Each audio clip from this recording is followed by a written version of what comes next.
అందరికీ నమస్కారం అండి. ఈరోజు మనం కార్తీక పురాణంలో 28వ అధ్యాయంలో విష్ణు సుదర్శన చక్ర మహిమ గురించి చెప్పుకుందాం. వశిష్ఠుడు జనక మహారాజుతో ఇలా చెప్పుచున్నాడు. జనక మహారాజా, వింటివా దూర్వాసుని అవస్థలు?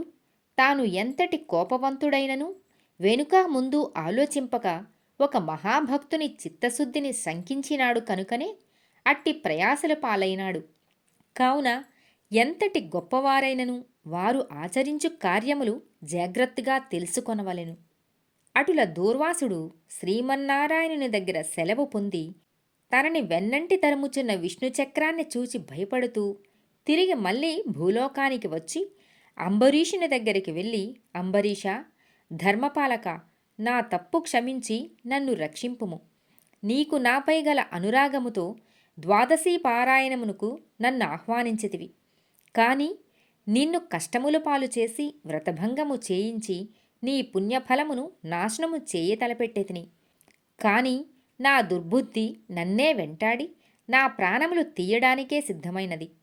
నేను విష్ణువు దగ్గరకు వెళ్ళి ఆ విష్ణుచక్రము వలన ఆపద నుండి రక్షింపమని ప్రార్థించితిని. ఆ పురాణ పురుషుడు నాకు జ్ఞానోదయమును చేసి నీ వద్దకు వెళ్ళమని చెప్పినాడు. కావున నీవే నాకు శరణము. నేను ఎంతటి తపస్సాలినైనను ఎంత నిష్టగలవాడనైనను నీ నిష్కలంక భక్తి ముందు నేనేమియూ పనిచేయలేదు.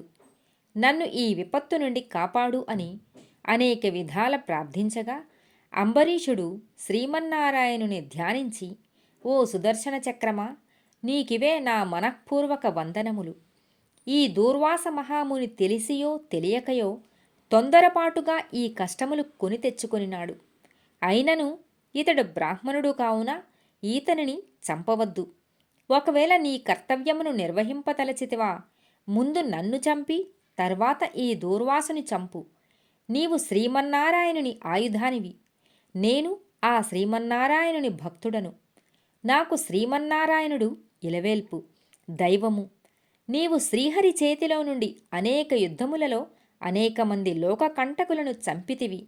కాని శరణుగోరు వారిని ఇంతవరకు చంపలేదు. అందువలననే ఈ దూర్వాసుడు ముల్లోకములు తిరిగినను ఈతనిని వెంటాడుచునే ఉన్నావు కాని చంపుటలేదు. దేవా, సురాసురాది భూతకోటులన్నయూ ఒక్కటిగా ఏకమైనను నిన్నేమియూ చేయిజాలవు. నీ శక్తికి ఏ విధమైన అడ్డూ లేదు. ఈ విషయము లోకమంతటికీ తెలియను. అయినను మునిపొంగమునికి ఏ అపాయమూ కలగకుండా రక్షింపుమని ప్రార్థించుచున్నాను నిన్ను. నీయందు ఆ శ్రీమన్నారాయణుని శక్తి ఇమిడి ఉన్నది. నిన్ను వేడుకొనుచున్నను శరణు వేడిన ఈ దూర్వాసుని రక్షించు అని అనేక విధముల స్తుతించుట వలన అతి రౌద్రాకారముతో నిప్పులు కక్కుచున్న విష్ణు చక్రాయుధము అంబరీషుని ప్రార్థనలకు శాంతించి, ఓ భక్తాగ్రేశ్వర అంబరీష, నీ భక్తిని పరీక్షించుటకిట్లు చేసితిని గాని వేరే కాదు. అత్యంత దుర్మార్గులు మహాపరాక్రమవంతులైన మధుకైటభులను దేవతలందరూ ఏకమై కూడా చంపజాలని మూర్ఖులను నేను దునుమాడుట నీకు తెలుసు కదా. ఈ లోకములో దుష్టశిక్షణ శిష్టరక్షణకై శ్రీహరి నన్ను వినియోగించి ముల్లోకములందు ధర్మమును స్థాపించుచుండెను. ఇది అందరికీ తెలిసిన విషయమే. ముక్కోపియగు దూర్వాసుడు నీపై పగబూని నీ వ్రతమును నశింపచేసి నానా ఇక్కట్లు పెట్టవలనని కన్నులెర్రజేసి నీ మీద చూపిన రౌద్రమును నేను తిలకించితిని.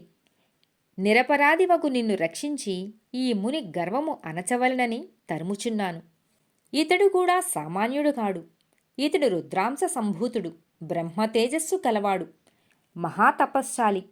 రుద్రతేజము భూలోకవాసుల అందరూ చంపగలదు కాని శక్తిలో నాకంటే ఎక్కువేమియూ కాదు. సృష్టికర్తయగు బ్రహ్మతేజస్సు కంటేను కైలాసపతియగు మహేశ్వరుని తేజశక్తి కంటేను ఎక్కువ అయిన శ్రీహరి తేజస్సుతో నిండియున్న నాతో రుద్రతేజస్సు గల దూర్వాసుడు గాని క్షత్రియ తేజస్సు గల నీవు గాని తొలతూగరు. నన్ను ఎదుర్కొనజాలరు. తనకన్నా ఎదుటివాడు బలవంతుడై ఉన్నప్పుడు అతనితో సంధి చేసుకొనుట ఉత్తమము. ఈ నీతిని ఆచరించువారు ఎటువంటి విపత్తుల నుండి అయినను తప్పించుకోగలరు. ఇంతవరకు జరిగినదంతయు విస్మరించి శరణార్థి అయి వచ్చిన ఆ దూర్వాసుని గౌరవించి నీ ధర్మము నీవు నిర్వర్తింపుమని చక్రాయుధము అంబరీషునితో పలికెను. అంబరీషుడు ఆ పలుకులు ఆలకించి, నేను దేవ గో బ్రాహ్మణాదులయందును స్త్రీలయందును గౌరవము కలవాడను. నా రాజ్యంలో సర్వజనులు సుఖముగా ఉండవలెను అనియే నా అభిలాష.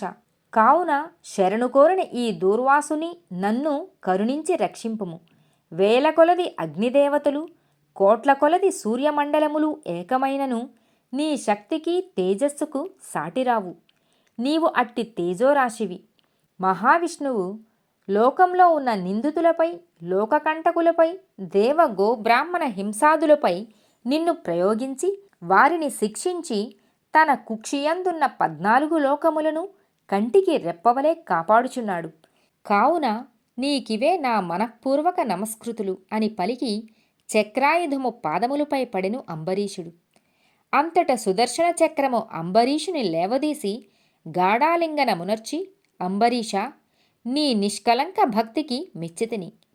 విష్ణు స్తోత్రము 3 కాలములయందు ఎవరు పఠింతురో, ఎవరు దానధర్మములతో పుణ్యఫలమును వృద్ధి చేసుకుందురో, ఎవరు పరులను హింసించక, పరధనములను ఆశపడక, పరస్త్రీలను చెరబెట్టక, గోహత్య, బ్రాహ్మణహత్య, శిశుహత్యాది మహాపాతకములు చేయకుండా ఉందురో, అట్టివారి కష్టములు నశించి దూర్వాసుని రక్షించుచున్నాను. నీ ద్వాదశీ వ్రత ప్రభావము చాలా గొప్పది. నీ పుణ్యఫలము ముందు ఈ మునిపుంగవుని తపశ్శక్తి పనిచేయలేదు అని చెప్పి అతనిని ఆశీర్వదించి అదృశ్యమయ్యను. 28వ రోజు కార్తీక పురాణ పఠనము సమాప్తము. 29వ అధ్యాయము చెప్పుకుందాం. అంబరీషుడు దూర్వాసుని పూజించుట, ద్వాదశి పారాయణము చేయుట. అత్రి మహాముని అగస్త్యుల వారితో ఈ విధముగా సుదర్శన చక్రము అంబరీషునకు అభయమిచ్చి ఉభయులను రక్షించి భక్తికోటికి దర్శనమిచ్చి అంతర్ధానమైన వైనము చెప్పి తిరిగి ఇట్లు చెప్పనారంభించెను. ఆ తరువాత అంబరీషుడు దూర్వాసుని పాదములపై పడి దండ ప్రణామములు ఆచరించి పాదములను కడిగి ఆ కడిగిన నీళ్లను తన శిరస్సుపై చల్లుకొని, ఓ మునిశ్రేష్ఠ, నేను సంసార మార్గమందున్న ఒక సామాన్య గృహస్థుడను. నా శక్తి కొలది నేను శ్రీమన్నారాయణుని సేవింతును. ద్వాదశీ వ్రతము చేసుకొనుచు ప్రజలకు ఎట్టి కీడు రాకుండా ధర్మవర్తనుడనై రాజ్యమేలుచున్నాను. నా వలన మీకు సంభవించిన కష్టమునకు నన్ను మన్నింపుడు. మీ ఎడల నాకు అమితమైన అనురాగం ఉండుట చేతనే తమకు ఆతిథ్యము ఇవ్వవలయును అని ఆహ్వానించి తిని. కావున నా ఆతిథ్యమును స్వీకరించి నన్నును నా వంశమును పావనము చేసి కృతార్థుని చేయండి. మీరు దయార్ద్ర హృదయులు. ప్రథమంగా కోపముతో నన్ను శపించినను మరల నా గృహమునకు విచ్చేసితిరి. నేను ధన్యుడనైతిని. మీ రాక వలన శ్రీ మహావిష్ణువు యొక్క సుదర్శనమును చూచే భాగ్యము నాకు కలిగినది. అందులకు నేను మీ ఉపకారమును మరువలేకున్నాను. మహానుభావ, నా మనస్సు సంతోషంతో మిమ్ము ఎట్లు స్తుతింపవలయునో నా నోట పలుకులు రాకున్నవి. నా కండ్ల వెంట వచ్చు ఆనంద భాష్పములలో తమ పాదములు కడుగుచున్నాను. తమకు ఎంత సేవ చేసినను ఇంకనూ రుణపడియుందును. కావున ఓ పుణ్యపురుష, నాకు మరలా నరజన్మ రాకుండా ఉండేటట్లును సదా మీ బోటి మునిశ్రేష్ఠుల యందును శ్రీమన్నారాయణుని యందును మనస్సు గలవాడనై ఉండునట్లును నన్ను ఆశీర్వదించండి అని ప్రార్థించి సహపంక్తి భోజనమునకు దయచేయమని ఆహ్వానించెను. ఈ విధముగా తన పాదములపై పడి ప్రార్థించుచున్న అంబరీషుని ఆశీర్వదించి దూర్వాసుడు అంబరీషునితో ఇట్లు పలికెను. రాజా, ఎవరు ఎదుటివారి బాధను నివారణ కావించి ప్రాణములు కాపాడుదురో, ఎవరు శత్రువులకైనను శక్తి కొలది ఉపకారము చేయుదురో అట్టివారు తండ్రితో సమానమని ధర్మశాస్త్రములు తెలియచేయుచున్నవి. నీవు నాకు ఇష్టుడవు, తండ్రితో సమానుడవైనావు. నేను నీకు నమస్కరించినచో నాకంటే చిన్నవాడగుట వలన నీకు ఆయుక్షీణము కలుగును. అందుచేత నీకు నమస్కరించుటలేదు. నీవు కోరిన ఈ స్వల్ప కోరికను తప్పక నెరవేర్చెదను. పవిత్ర ఏకాదశి వ్రతనిష్ఠుడవగు నీకు మనస్తాపమును కలుగుచేసినందులకు వెంటనే నేను తగిన ప్రాయశ్చిత్తమును అనుభవించితిని. నాకు సంభవించిన విపత్తును తొలగించుటకు నీవే దిక్కైతివి. నీతో భోజనము చేయుట నా భాగ్యము కాక మరొకటి అగునా అని దూర్వాస మహాముని పలికి అంబరీషుని అభీష్టము ప్రకారము పంచభక్ష్య పరమాన్నములతో సంతృప్తిగా విందు ఆరగించి అతని భక్తిని ఎంతో ప్రశంసించి అంబరీషుని దీవించి సెలవు పొంది తన ఆశ్రమమునకు వెళ్ళెను. ఈ వృత్తాంతమంతయు కార్తీక శుద్ధ ద్వాదశీ దినంబున జరిగినది. కావున ఓ అగస్త్య మహాముని, ద్వాదశీ వ్రత ప్రభావం ఎంతటి మహాత్మ్యము కలదో గ్రహించితివి కదా. ఆ దినమున విష్ణుమూర్తి క్షీరసాగరమందున్న శేషశయ్యపై నుండి లేచి ప్రసన్న మనస్కుడై ఉండును. కనుకనే ఈ రోజునకు అంతటి శ్రేష్టతయు మహిమయూ కలిగినది. ఈ దినమున చేసిన పుణ్యము ఇతర దినములలో పంచదానములు చేసినంత ఫలమును పొందును. ఏ మనుజుడు కార్తీక శుద్ధ ఏకాదశి రోజున శుష్కోపవాసముండి పగలంతా హరినామ సంకీర్తనచే గడిపి ఆ రాత్రంతయు పురాణము చదువుతూ లేక వింటూ జాగరణ చేసిన ఆ మరునాడు అనగా ద్వాదశి నాడు తన శక్తి కొలది శ్రీమన్నారాయణుని ప్రీతి కొరకు దానములిచ్చి బ్రాహ్మణులతో కూడి భోజనము చేయునో అట్టివాని సర్వపాపములు ఈ వ్రత ప్రభావము వలన పటాపంచలైపోవును. ద్వాదశి దినము శ్రీమన్నారాయణునకు ప్రీతికరమైన దినము కనుక ఆనాడు ద్వాదశి గడియలు తక్కువగా ఉన్నను ఆ ఘడియలు దాటకుండగానే భుజింపవలెను. ఎవరికైతే వైకుంఠములో స్థిర నివాసమేర్పరచుకుని ఉండాలని కోరుకు ఉండునో అట్టివారు ఏకాదశి వ్రతము ద్వాదశి వ్రతము రెండునూ చేయవలెను. ఏ ఒక్కటియూ విడువకూడదు. శ్రీహరికి ప్రీతికరమగు కార్తీక శుద్ధ ద్వాదశి అన్ని విధముల శ్రేయస్కరమైనది. దాని ఫలితము గురించి ఎంతమాత్రమూ సంశయింపకూడదు.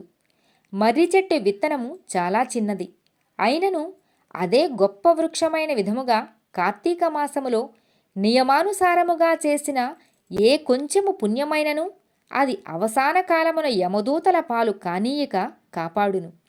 అందులకే ఈ కార్తీక మాస వ్రతము చేసి దేవతలే కాక సమస్త మానవులు తరించిరి. ఈ కథ ఎవరు చదివినను లేక వినినను సకల ఐశ్వర్యములు సిద్ధించి సంతాన ప్రాప్తి కూడా కలుగును అని అత్రి మహాముని అగస్త్యునికి బోధించిరి. 29వ రోజు కార్తీక పురాణ పఠనము సమాప్తము. సర్వేజన సుఖినో భవంతు.